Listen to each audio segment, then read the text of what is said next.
Hey there, sports history fans. Artie Chapman of Fantasy Football Origin Stories here to tell you about a new way to play fantasy football this upcoming season.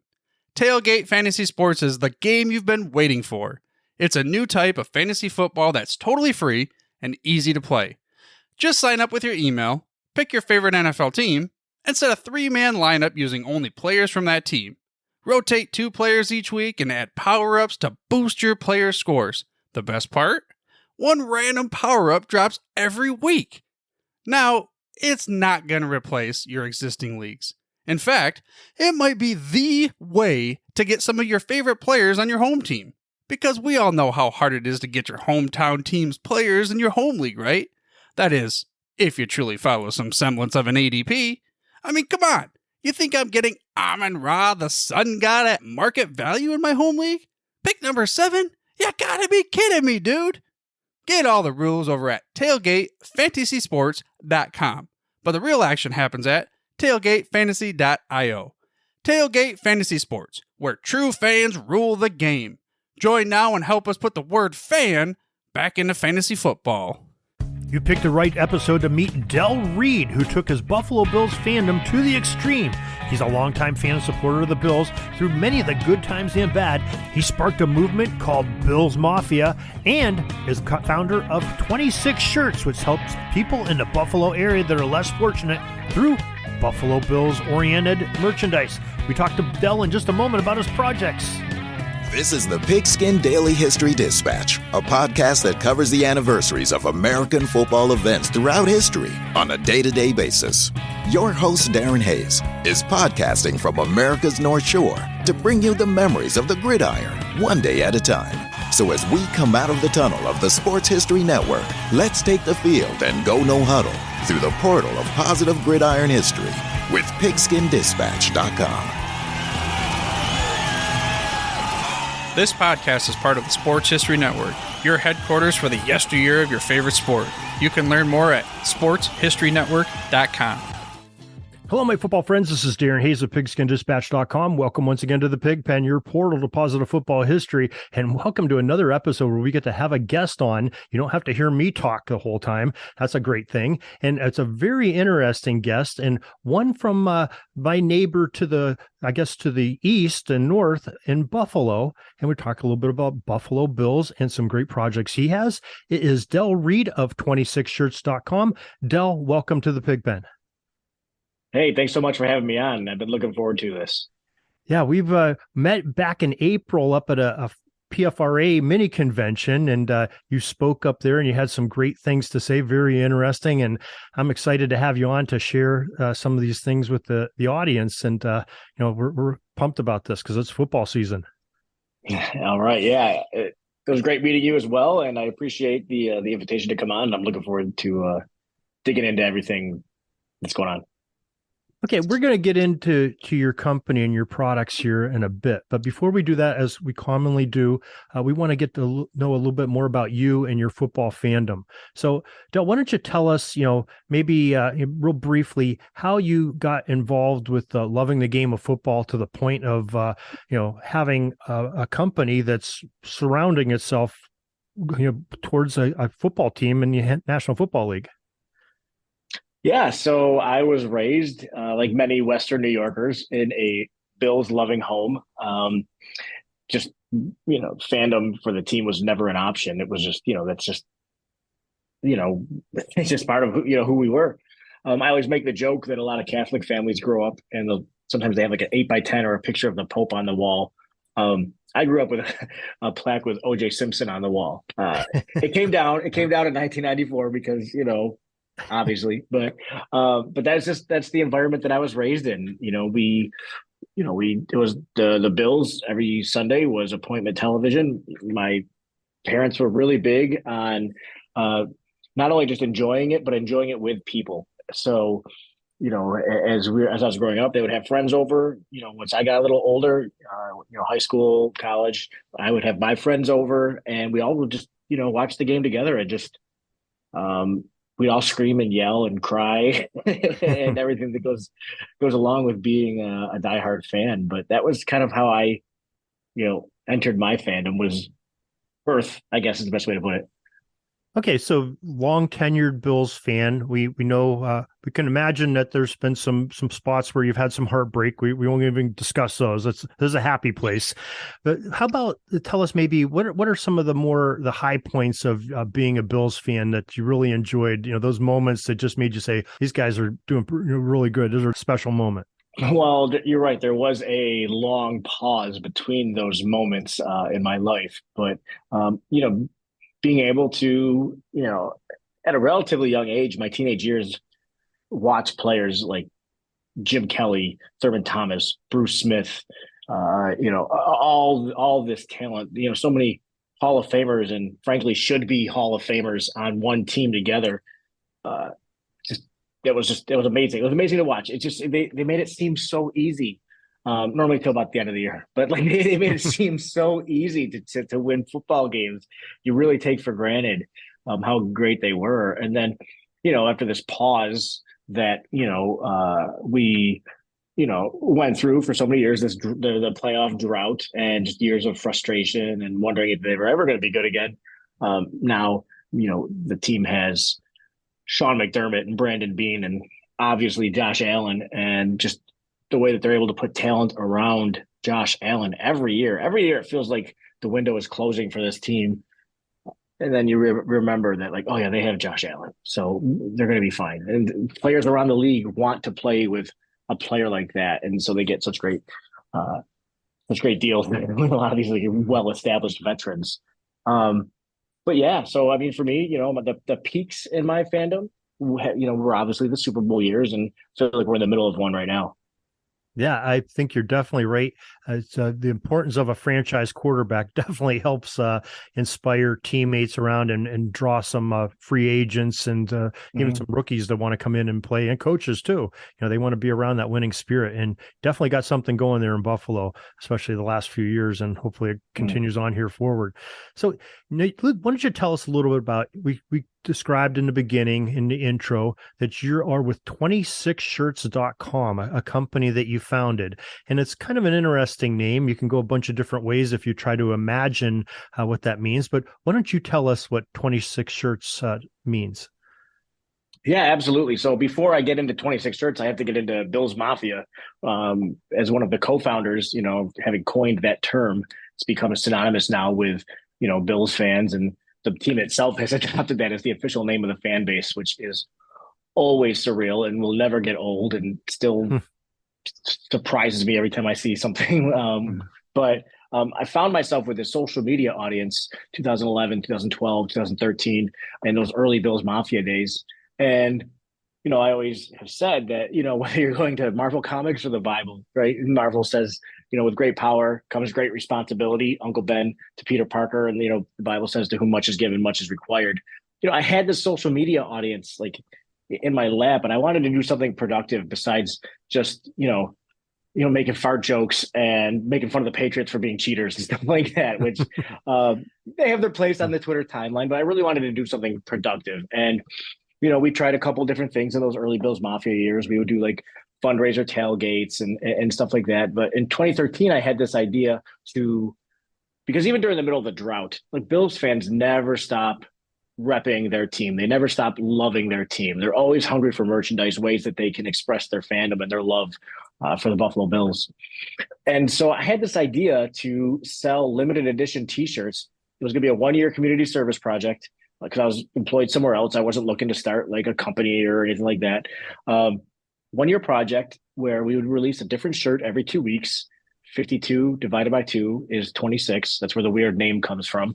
And that's where, that was the whole idea. We're gonna do 26 different shirts, 26 different families, and then we're gonna be done. And it just was so well received by fans. And we just had, honestly, we had a good thing going. We were selling shirts. People liked the shirts. We had so many different artists that were reaching out at the time. Back then, we were strictly freelance artists. And then obviously we had a lot of families reaching out because, the idea where we can take somebody's love, their fandom, and give them a product that supports, that other fans who share that fandom was, it was a big win. And so we had people reaching out. And so at the end of that 26th shirt, we realized, we could probably keep doing this.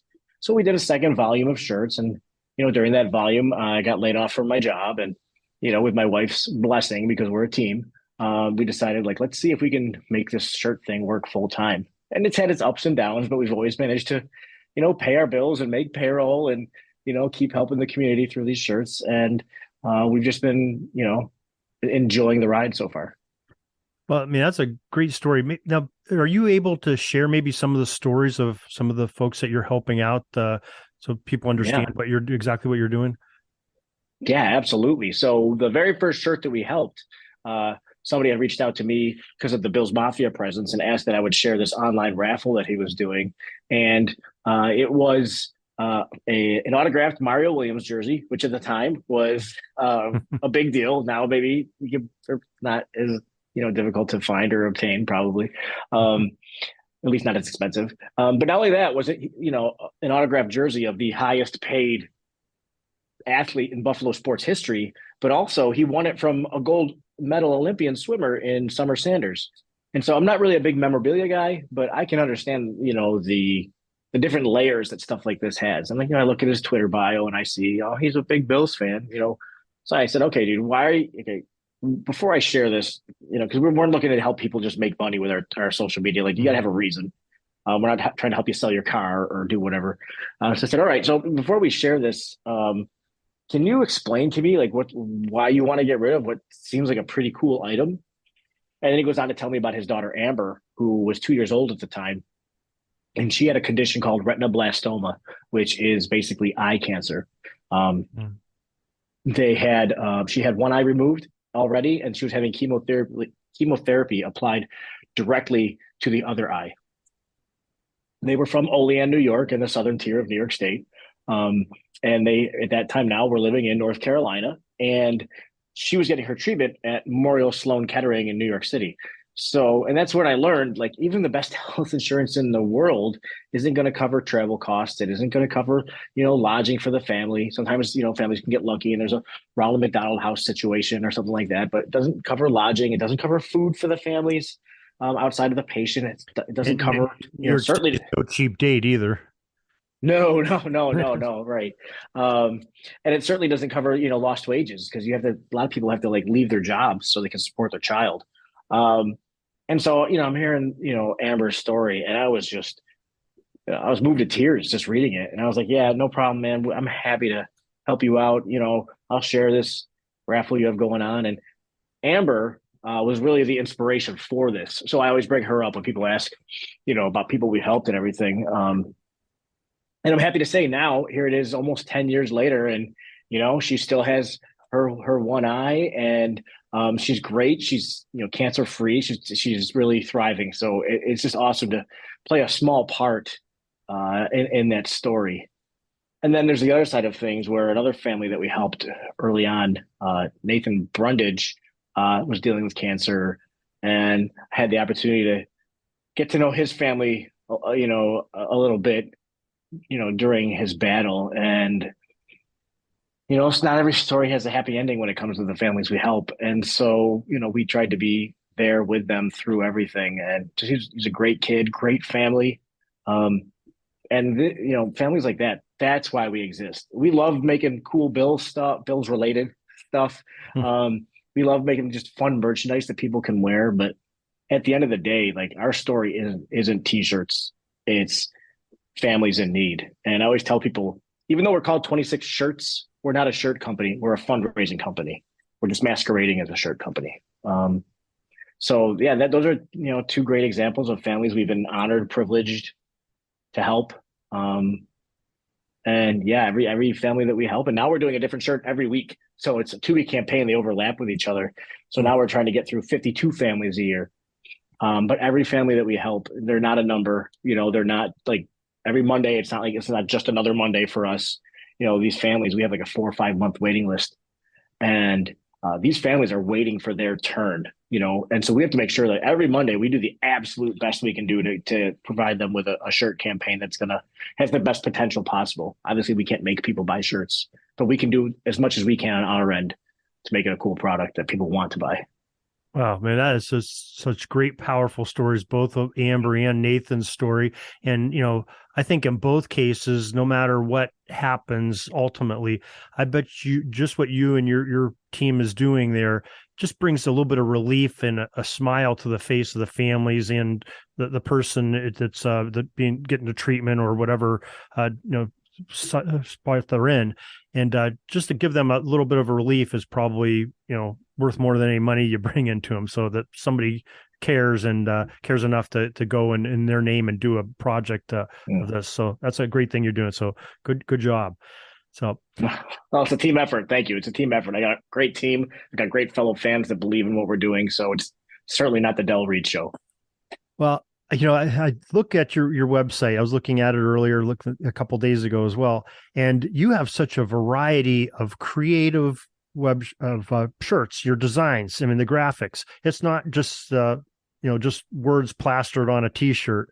It is in some cases, but they're very creative. I mean, I go through here and I see sort of movie themed ones. I see one with a shark from the 70s movie. I see one with a famous artist, Barb Ross, sort of logo looks sort of like him. Of course, some more Buffalo inspired things with, with the bison on there and stuff. But just who does the creative genius of thinking up things like this to have something different every single week?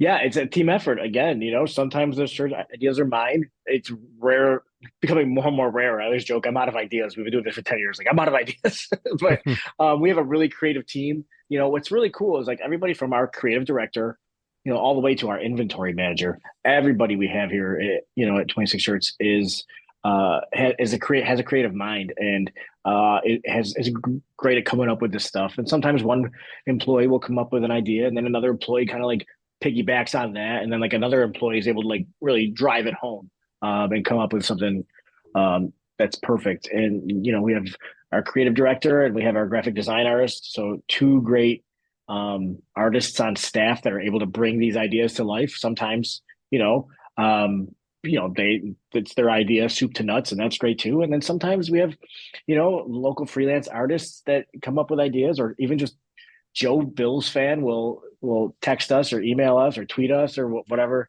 with an idea, and we'll be like, you know what, that's really good.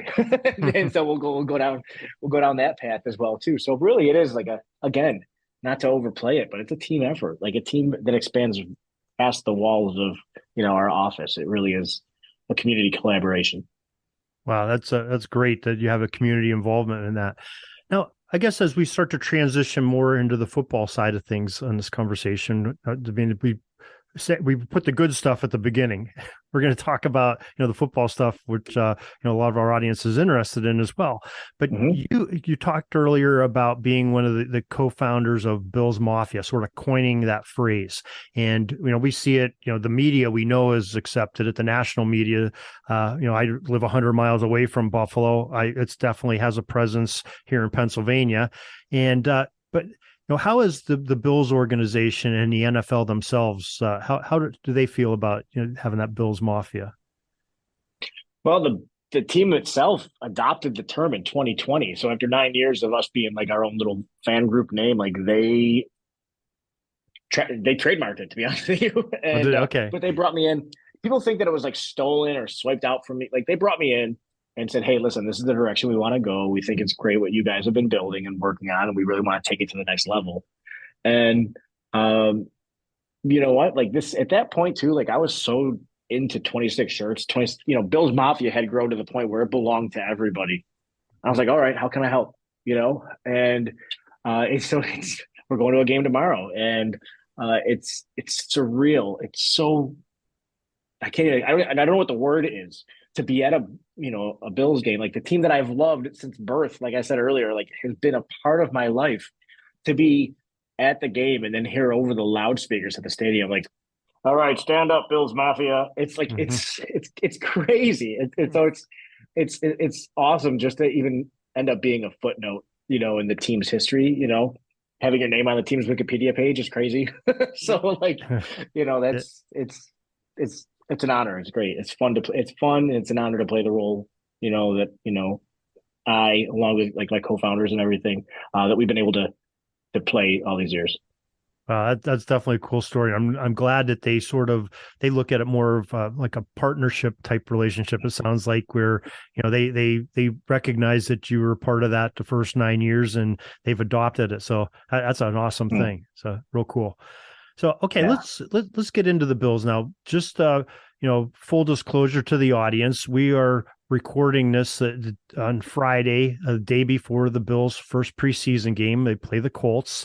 And so we'll be airing it after that. So we don't know the outcome. But what are the expectations for the 2023 Bills this year? Yeah, great question. So I mentioned earlier how everybody seems to think at the end of every season that the Bills Super Bowl window is closing. And how are they going to be able to bring in talent? Josh Allen, they're paying him so much money. How are they going to be able to build a strong roster around him? And every year people say that, and then the next season it feels like the roster is better than it was the year prior. And I feel like that's the case this year.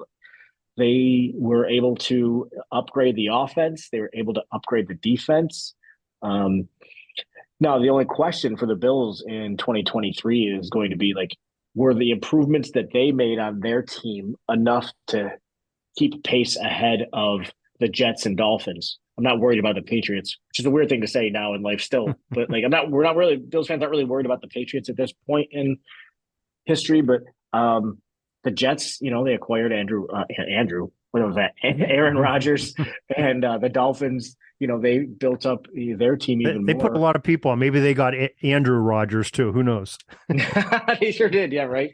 So, but both those two, division mates really, upped their game. So I guess that's the question. Like, the Bills were ahead at the end of the 2022 season.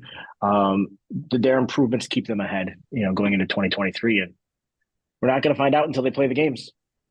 Yeah, that's definitely true. Now, okay, I'm going to talk to you from somebody that's not in the Buffalo Bills market, even though I am. We're in their television market here in Erie, but I don't hear the radio and the local fans talking about Buffalo. I'm listening more from a national aspect, from the 50,000 foot level, and the Buffalo Bills talk going into this preseason. It's, as national media likes to do, they sensationalize everything and sort of try to focus on negative things. But the Stephon Diggs situation with a little bit of tenseness there with him and the team, possibly, and also the status of Damar Hamlin and his possible return. Maybe if you could speak about those two. Yeah, I really think that the Diggs situation was overblown. If you've listened to any interviews that he or his teammates have had since training camp began, like there's nothing there. There's nothing there. He still has the same rapport with Josh Allen. He's still a gamer, and he's not going. People are talking about him possibly being traded. That was never happening. You just look at his contract after signing the extension. There's no way the Bills would move on from that contract. The penalty, not to get too salary cappy, but like the penalty on the salary cap would have been ridiculous. There's no way that was happening. And I don't think that that's what Stephon Diggs was looking for. He was upset. He's a professional athlete who takes his craft seriously. If you've ever seen any of his workout videos from the off season, like the stuff that he does is mind-numbingly boring. But like he has such a dedication to his craft. It's just amazing to see an actual athlete train. And I shouldn't say an actual athlete, but to see an athlete like actually train. Just the nuances, the little things that he does. So he wants to win, and that's what it came down to, was frustration with not winning. And he's talked through it with the coaches and players. I don't think it's a big deal. As for Damar Hamlin, I actually got to go to training camp yesterday, and it was wild when you remember January to see him in full pads, like in the whole getup, like on there, out there on the sidelines and everything. It's amazing. It's just amazing, And the first time that he steps on the field is the crowd, whether it's a home game, away game, whatever, that crowd is going to go crazy. And the man's just a miracle. Think about 9 minutes, everything that happened that day, that night, in that game, for him to even be walking, to even be alive, frankly. And now here he is, he's getting ready for an NFL season. It's just a something out of a soap opera, like with the crazy things where the character comes back or something happens. Like, it's just it's crazy. Um, so it's a huge encouragement. What a great guy, good soul. Everybody learned about his charity, last season and everything. So it's really cool that he's a Bill. Yeah, I mean, I think it's miraculous his recovery from where he was and what we as a national audience witnessed happening and everything that happened the next 2 weeks off after that, because I think everybody was on Damar watch trying to find out, the health of this young man. But like you said, we got to learn a lot about him as charity, and it's almost like a blessing in disguise because he suffered and, going on a happy ending, so far. We're glad about that. Going to be able to play football again. It's even better. But it also brought an awareness and put a big boost into his charity efforts. And, I think they set record numbers for that and way over their expectations and helped out a lot of people that he was trying to help. So probably in the end game, man, what a fortuitous type thing. If there can be such a thing for somebody falling ill, especially in front of a massive audience. Yeah. Crazy. Yeah. And the amount of money that was raised for his nonprofit is, I mean, think of all the people that's going to help the years ahead. It's a beautiful thing. It's a beautiful thing. It was great because the money wasn't coming just from Western New York. It was coming from all over, and Bill's Mafia is known for raising lots of money, and oftentimes, more often than not, usually for needs outside of Western New York. And so to see this national, global fandom actually give back to something associated with Western New York, to a player's charity, is just beautiful. Beautiful. All right, I'm going to segue off the field a little bit. Something else that Buffalo football fans and Buffalo Mafia is famous for is the tailgating. It's famous across the NFL. When you think about tailgating in the NFL, Buffalo is probably the first one that comes to mind because they show it every time there's a Bills game. They're showing out in the parking lot. So, what is if I'm coming to a Bills game and there's one thing that I can try to eat up there? We know buffalo wings are famous, so that's too easy of an answer. What's one thing that I would want as I'm walking around tailgating that I would want to make sure I get a taste of? That's a great question. When you talk about tailgate food, I mean, a lot of it is just gonna be like burgers and dogs and stuff like that. I mean, if you stop by the Mafia House on Face Street that faces the stadium, the back of the house faces the stadium. They have a great setup every week with tons of food available, tons of barbecue, everything. That's pretty great. So I'd recommend stop in there if you're looking for something specific. But if you're in the area, just whether it's during a Bills game or not, we have sneaky good pizza. People don't realize Chicago has its deep dish and there's New York style, New York City style. Buffalo's pizza is severely underrated. So I would recommend anybody, give that a try. And then obviously a beef on weck, which is a roast beef sandwich on a Kemmelwick roll. Stop by Charlie the Butcher's, really any restaurant that offers it. It is a very good sandwich.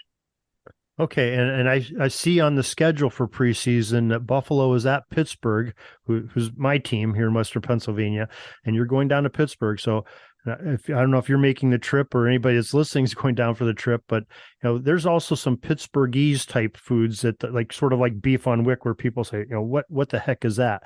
But make sure Permane Brothers is the sandwiches that are famous for Pittsburgh with coleslaw and stuff like that. So if you get a chance to stop at one of those, but also you're going to hear of things called silver bullets, and you're going to say, are we killing a vampire or something? A silver bullet is sort of a hot dog and a hot dog bun with tuna fish on it wrapped in tinfoil.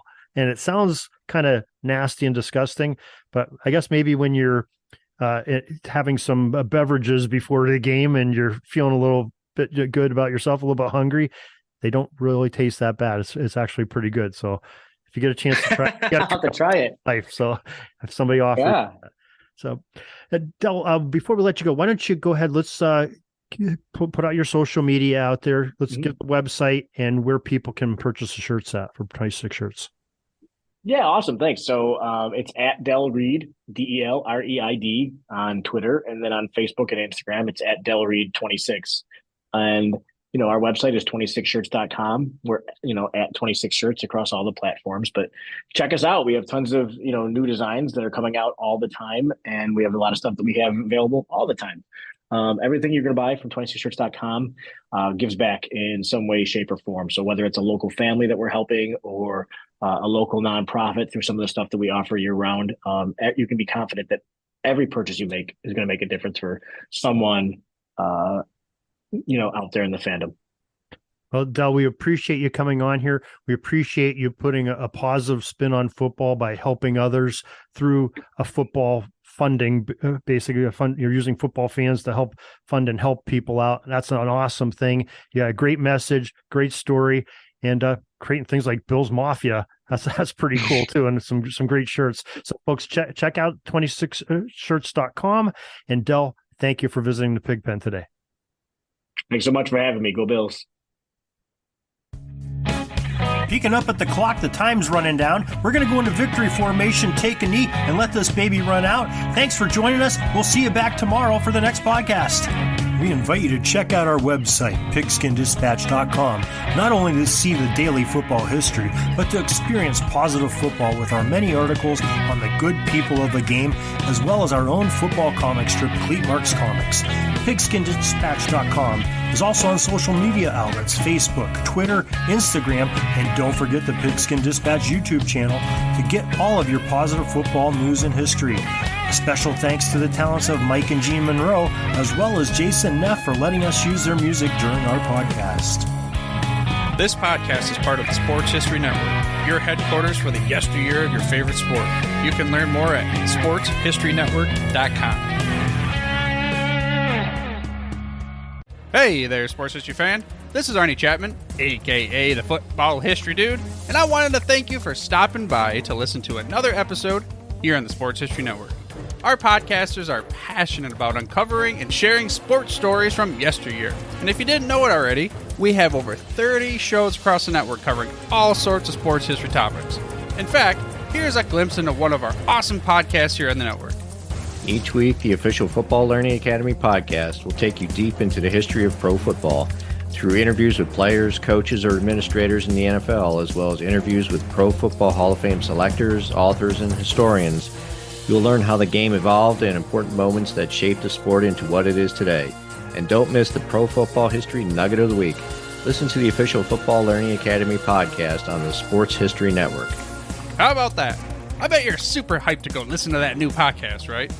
Well, to learn about this show and all the other podcasts on the network, head over to sportshistorynetwork.com/podcast. Again, that's sportshistorynetwork.com/podcast. Head over there today to find your next favorite sports history podcast.